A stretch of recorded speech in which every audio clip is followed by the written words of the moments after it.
Voici ma petite collection de clés que j'ai pu retrouver à la pêche à l'aimant. Ici, on a un trousseau de clés avec deux clés différentes, une utilisation différente. Ici, nous avons un autre petit trousseau de clés assez sympathique avec plusieurs clés dessus. Je les ai poncées pour les rendre plus belles.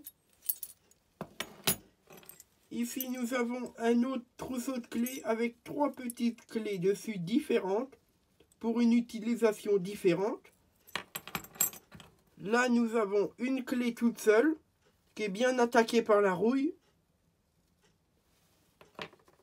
Et enfin, la petite dernière qui est bien attaquée par la rouille aussi.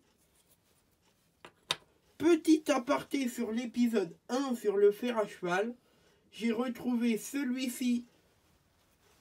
Je tenais à vous le montrer car il n'a pas la même forme que les autres. Passons tout de suite à la minute histoire.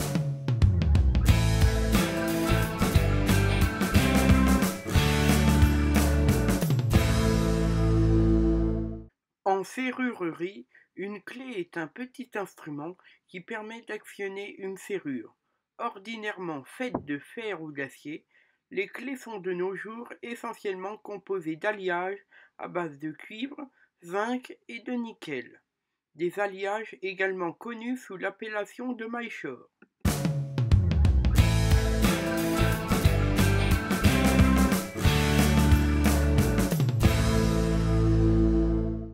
La forme et le motif des clés dépendent naturellement de la serrure.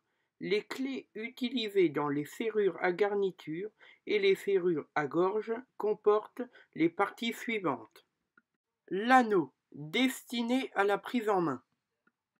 L'embase, qui sépare l'anneau de la tige, souvent en forme d'olive.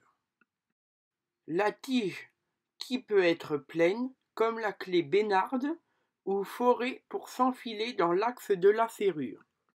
Le paneton, qui est la partie destinée à actionner la penne de la serrure. L'extrémité du paneton la plus éloignée de la tige s'appelle le museau. Le paneton peut être simple ou double. La partie de la clé entrant dans la serrure est appelée accueillage.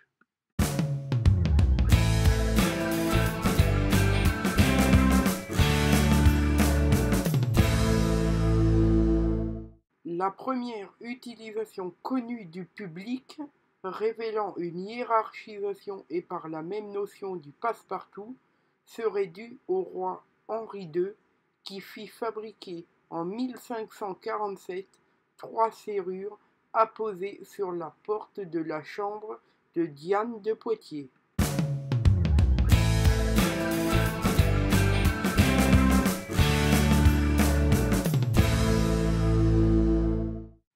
La serrurerie a peu évolué en 200 ans, mais l'apparition de nouvelles serrures mène à la conception de nouveaux systèmes d'organigrammes.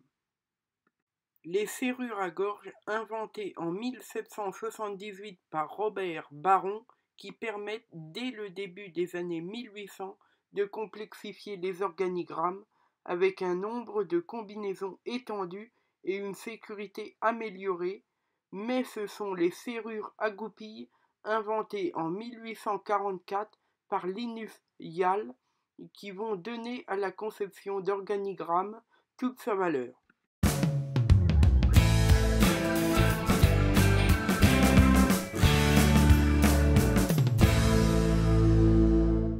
Le passe-temps ou la passion de collectionner les clés s'appelle la clavophilie ou clavissophilie.